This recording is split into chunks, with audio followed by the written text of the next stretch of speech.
అన్నయ్య ఎంతో చిత్తశుద్ధితో పనిచేశారు. హోటళ్లలో 2 గ్లాసుల విధానం ఉండేది. మంచినీటి బావుల వద్ద వివక్ష ఉండేది. దేవాలయాలకు ఎంట్రన్స్ లేని పరిస్థితి. ఇవన్నీ చూసిన తరువాత చట్టాలు చేశాం.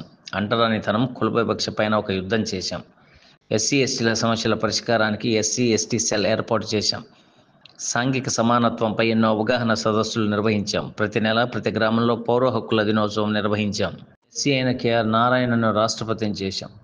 కేంద్రంలోని ఎన్డీఏ ప్రభుత్వం కూడా ఎస్సీ, ఎస్టీలకు కీలక పదవులు ఇచ్చింది. గతంలో ఎస్సీ అయిన రామ్నాథ్ కోవింద్ను రాష్ట్రపతిగా చేశారు. ఇప్పుడు ఎస్టీ అయిన ద్రౌపది ముర్మును రాష్ట్రపతిగా చేశాం. అబ్దుల్ కలాం రాష్ట్రపతి అవ్వడానికి మద్దతు ఇచ్చాం. వీటిలో భాగస్వామ్యం అయినందుకు సంతోషంగా ఉంది. థ్యాంక్ యూ అధ్యక్ష.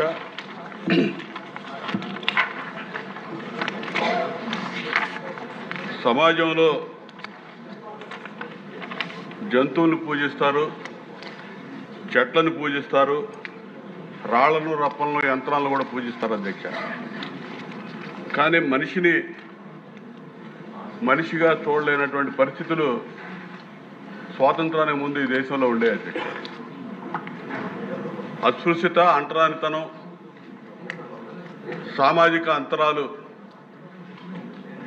అనేక రుగ్మతలతో కొన్ని వర్గాలు ఇబ్బంది పడుతున్నటువంటి పరిస్థితులు ఆ రోజున ఉన్నాయి అధ్యక్ష. వారందరినీ జనజీవన స్రవంతిలో సమానంగా తీసుకురావాలనే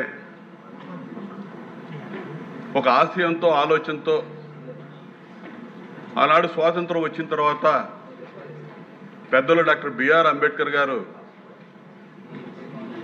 రాజ్యాంగంలో ప్రత్యేకమైనటువంటి హక్కులు, రాయితీలు, రిజర్వేషన్లు కల్పించి ఆ అప్లిఫ్ట్మెంట్ ఉన్నత వర్గాలకు సమానంగా రాబోయే రోజుల్లో ఏదో ఒక విధంగా వీరిని తీసుకురావాలని చెప్పి ఆ రోజు అవకాశాలు కొన్ని కల్పించడం కోసం రిజర్వేషన్లు తీసుకురావడం జరిగింది అధ్యక్ష.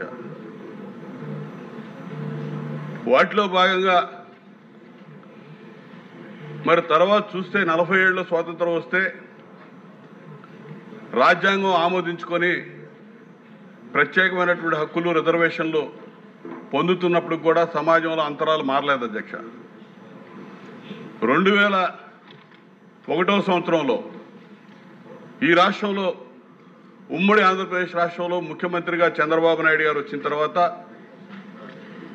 ఆ రోజు అప్పటికి 54 సంవత్సరాలు అవుతుంది అధ్యక్ష స్వాతంత్రం వచ్చి.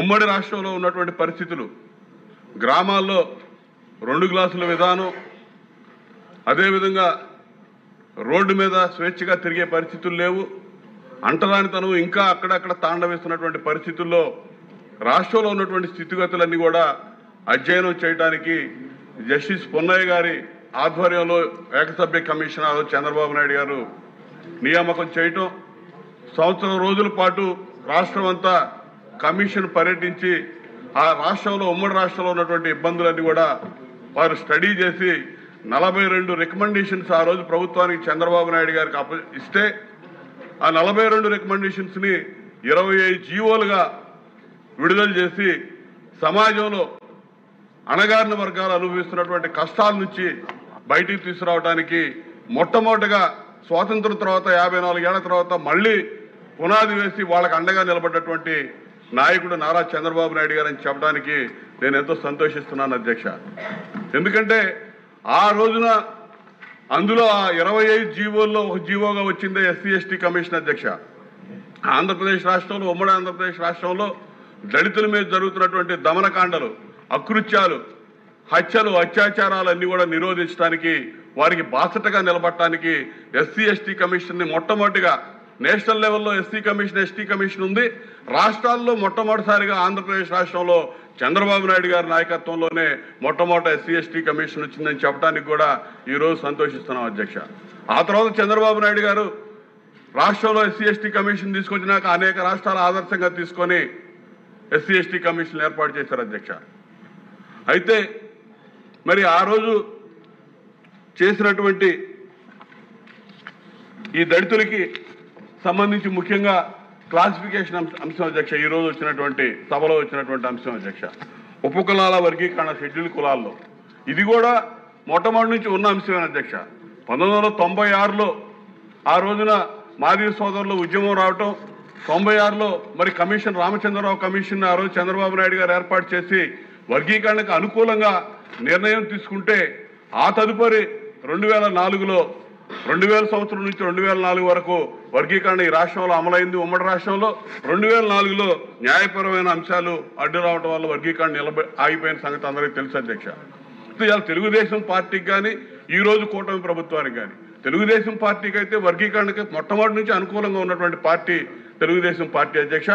కాబట్టి మేమందరం కూడా తెలుగుదేశం పార్టీ మేనిఫెస్టో ప్రకారం 2004లో తెలుగుదేశం పార్టీ మేనిఫెస్టోలో పెట్టిన అంశం వర్గీకరణ అంశం అనేది, ఆ మేనిఫెస్టో ప్రకారం ఎన్నికల్లో పోయి ప్రజల తీర్పు కూడా పొందాము.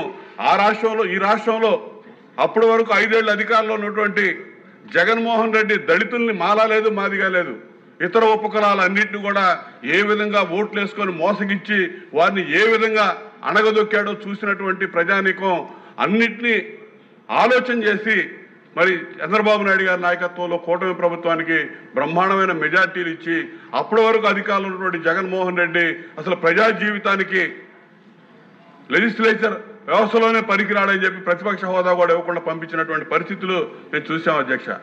దానిలో భాగంగానే ఈరోజు మరి అధికారంలోకి వచ్చినాక ఏకసభ్య కమిషన్ ఏదైతే వర్గీకరణ కట్టుబడి ఉన్నామని చెప్పి ఎన్నికల మేనిఫెస్టోలో మేము పెట్టామో దానికి అనుగుణంగా ఏకసభ్య కమిషన్ రాజీవ్ రంజన్ మిశ్రా గారి ఆధ్వర్యంలో ఏకసభ్య కమిషన్ వేయటం, ఆ కమిషన్ రిపోర్టు 100 రోజుల్లోనే సబ్మిట్ చేయటం, దాని మీద మంత్రివర్గ ఉపసంఘం వేసి ఆ ఉపసంఘం రిపోర్టు కూడా సబ్మిట్ చేసినాక కేబినెట్ ఆమోదం చేసి ఈరోజు దీని మీద చర్చ చేపట్టడం అనేది ఉదాహరణ అధ్యక్ష. ఈరోజు అన్ని అంశాలు కూడా ఎలక్షన్ మేనిఫెస్టోలో పెట్టినట్టుగా మరి రాష్ట్రంలో ఉన్నటువంటి ఎస్సీల యొక్క స్థితిగతులు అన్ని అధ్యయనం చేసి జిల్లాల వారీగా ఆ రిజర్వేషన్లు ఏవైతే దామాషా ప్రకారం ఇవ్వాలని చెప్పి గతంలో మేము అడగటం జరిగింది అధ్యక్ష. అదేవిధంగా చంద్రబాబు నాయుడు గారి నాయకత్వంలో కూటమి పార్టీలు కూడా ఆ రోజు మేనిఫెస్టోలో పెట్టాము అధ్యక్ష. ఈరోజు వచ్చిన commission report state as a యూనిట్గా ఈ కార్యక్రమం చేయాలని చెప్పి వారు రికమెండేషన్స్ చేసినట్టు తెలుస్తూ ఉంది. ఏది ఏమైనా మీ ద్వారా ప్రభుత్వానికి ముఖ్యమంత్రి గారికి మేము విన్నవిస్తుంది, ఈ జిల్లాల వారీగా కూడా ఆ త్వరగా ఆ జనాభా లెక్కలు ఎప్పుడైతే వస్తాయో అవి వచ్చిన వెంటనే జిల్లాల వారీగా ఈ రిజర్వేషన్ విధానాన్ని అమలుపరచడానికి చర్యలు తీసుకోవాల్సిందిగా కూడా ఈ సందర్భంగా తెలియజేస్తా ఉన్నాం అధ్యక్ష.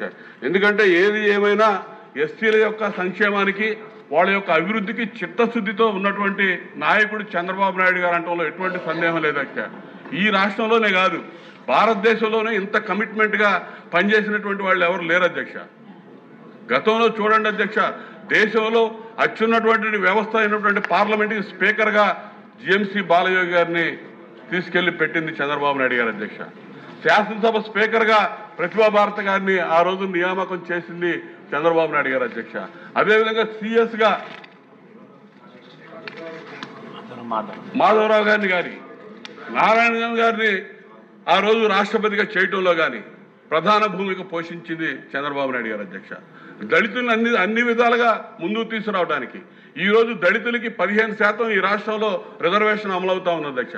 అది మొట్టమొదటిసారి 1987లో బీసీలకి, ఎస్సీలకి, ఎస్టీలకి, బీసీలకి 27% రిజర్వేషను, ఎస్సీలకి 14% ఉన్నటువంటి 15 చేస్తూ 5% ఉన్న ఎస్టీలది 7% చేస్తూ ఆ రోజు ఎన్టీ రామారావు గారి గవర్నమెంట్ జీవో ఇష్యూ చేస్తే దాని మీద జస్టిస్ జీవన్ రెడ్డి గారి జడ్జిమెంటు బీసీలకి ఇచ్చిన రిజర్వేషన్ కొట్టేసి ఎస్సీలకి పెంచిన రిజర్వేషన్ ఆమోదించింది అధ్యక్ష.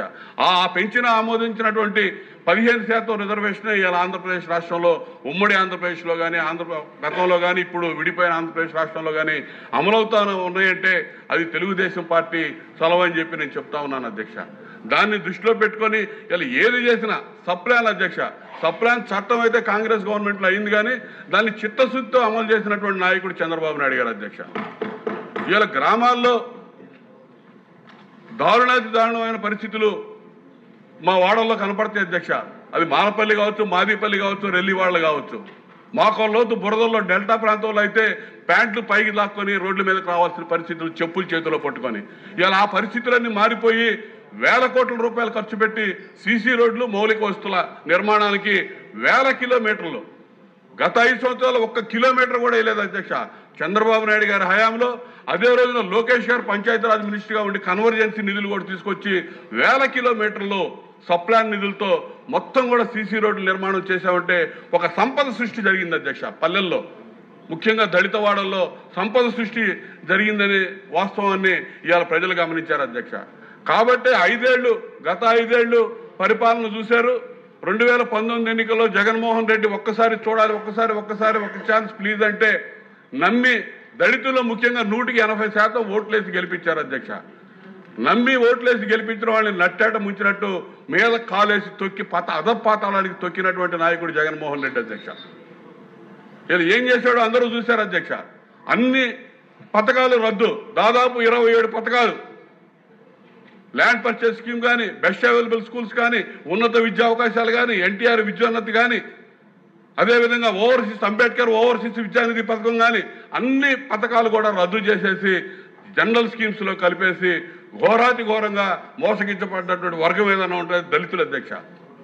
ఈరోజు నాకు తెలుసుకున్నారు కాబట్టి 2024 ఎన్నికల్లో ఆ జగన్మోహన్ రెడ్డి మళ్ళా ఈ ప్రజా జీవితాన్ని పనికి రాకుండా పంపించారు అధ్యక్ష. ఈరోజు అవన్నీ కూడా ప్రజలందరూ గమనిస్తూ ఉన్నారు అధ్యక్ష. ఇవాళ వర్గీకరణ అంశం అనేది మొట్టమొదటి నుంచి ఉన్నదే, పార్టీ కట్టుబడి ఉన్నదే.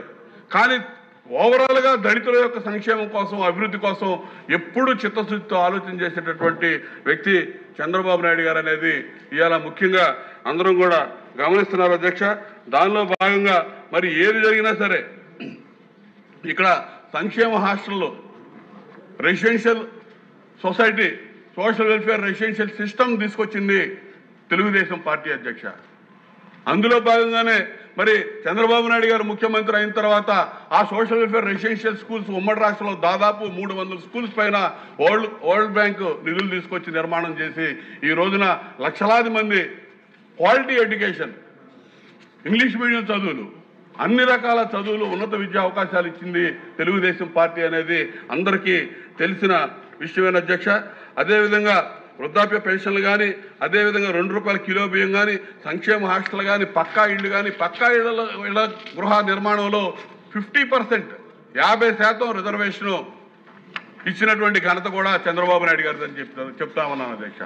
అంతేకాదు అధ్యక్ష, 14 నుంచి 19 కానీ ఇప్పుడు కానీ పక్కా గృహ నిర్మాణంలో సాధారణంగా అన్ని వర్గాలతో పాటు కాకుండా ఎస్సీలకి ప్రత్యేకంగా అదనంగా ₹50,000 ఇచ్చినటువంటి పరిస్థితి కూడా ఇవాళ చంద్రబాబు నాయుడు గారి నాయకత్వంలో తెలుగుదేశం ప్రభుత్వాన్ని గతంలో, ఈరోజు కూటమి ప్రభుత్వాన్ని అని చెప్పి చెప్పడానికి చాలా సంతోషపడతా ఉన్నాం అధ్యక్ష.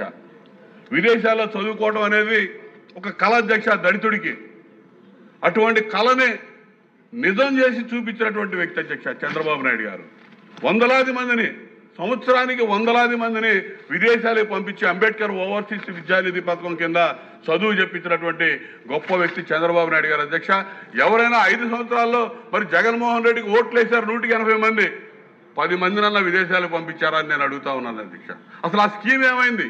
అంబేద్కర్ విదేశీ విద్యానిధి పథకాన్ని తూట్లు పడిచి తీసేసి జగన్ విదేశీ విద్యానిధి పథకం అని పేరు పెట్టుకున్నాడు. సిగ్గు లేకుండా ప్రవర్తించాడు. అంబేద్కర్ గారి పేరు తీసేసి జగన్మోహన్ రెడ్డి పేరు పెట్టుకొని. అదేవిధంగా పల్లెల్లో కూడా అధ్యక్ష అంబేద్కర్ గారి విగ్రహాలకి పోటీగా రాజశేఖర రెడ్డి విగ్రహాలు పెట్టారు అధ్యక్ష. వీళ్ళకి ఎక్కడ సిగ్గు లేదు అధ్యక్ష.